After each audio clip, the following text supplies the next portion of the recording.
Kritavyam Nana Vimohadi Nivarikavyam Namajjanabhishtakati Pradavyam Namo Namah Shri Guru. Yesterday, I went through this amazing experience with you. It was a collective experience. And then I saw your relationship with the meditators who were the volunteers in this incredible course that we did. And there was something that connected you. Now, I've heard stories about this. I've heard that as Jesus walked in and he spread this love, and we always wondered, how could you just spread love? I saw that yesterday. But I saw tears in their eyes. We could explain that. But I saw tears in your eyes because I saw a two-way relationship. So let's just keep with this idea of a guru and tell me what is this two-way? Because I saw you like a devotee. You know, you were like them.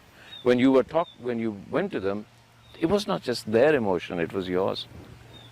See, here you are using the word devotee.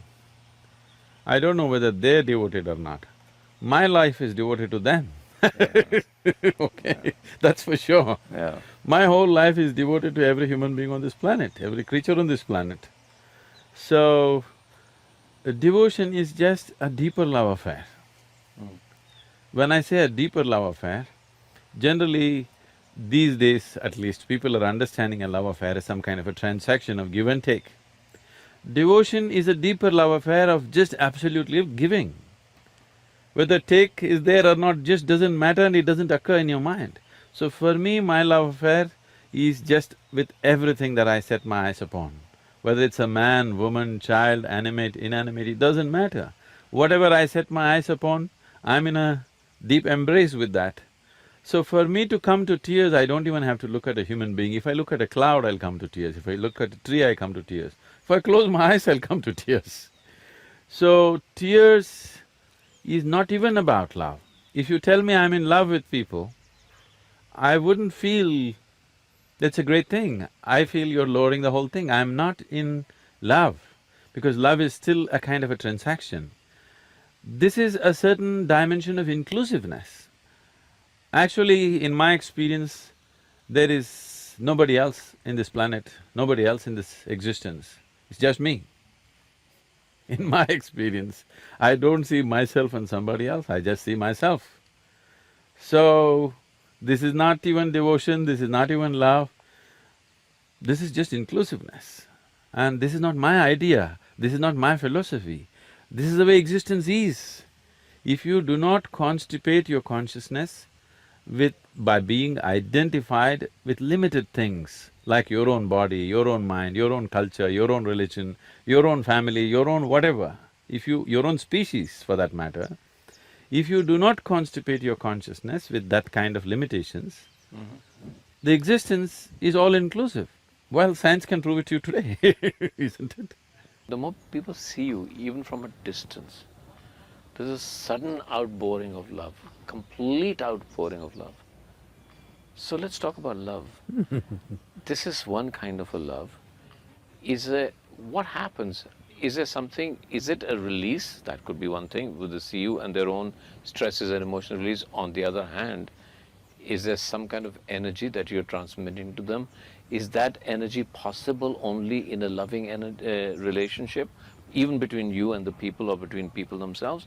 What is that energy called love? And then let's relate it to man and woman, because that's the love most of us know.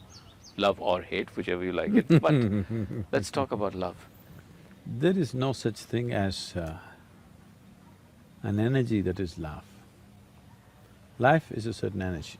You are a certain life energy.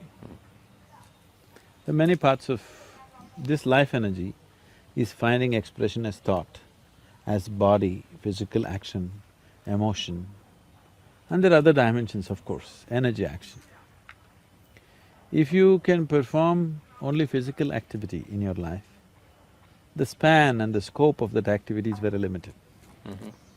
Because you empower your physical activity with your mental activity, depending upon the keenness and the intensity of your mental activity, your physical activity takes on a different level of… as if it moves into a different dimension, because the mental activity. If you make a movie, if it's all physical, it's one way. There is a certain intellect involved in it, it's another way. There's a certain emotion involved in it, it's another way, isn't it so? So that's so with life also. So, these are different levels of intensity. Physical is at one level of intensity, intellectual is another level of intensity, emotion is a different level of intensity.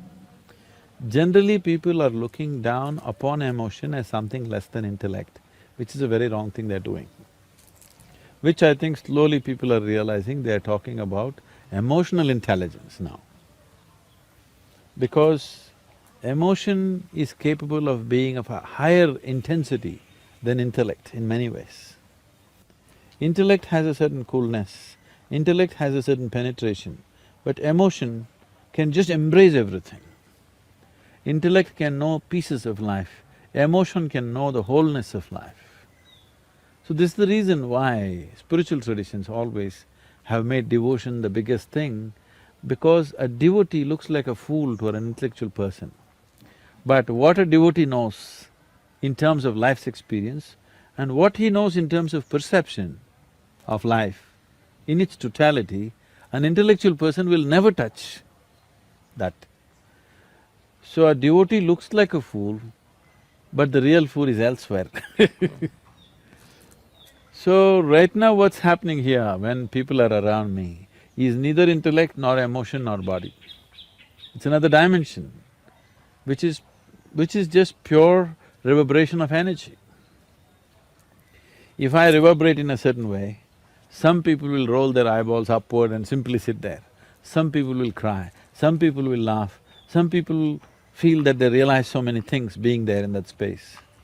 This is their expression of it. This is like, if I give you electric connection, somebody makes light out of it, somebody makes sound out of it, somebody makes coolness out of it, somebody makes heat out of it.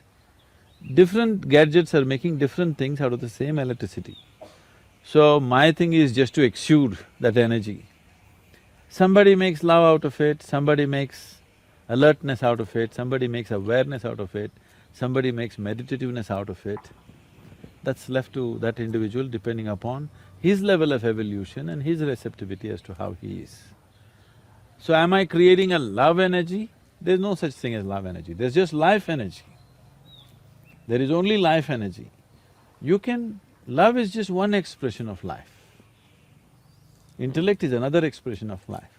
Physical action, another expression of life. Awareness, another expression of life. So life can find million forms of expression, but people elogizing one over the other is a huge mistake. All of them are needed. Love without the needed awareness and balance is going to be horribly burdensome, isn't it?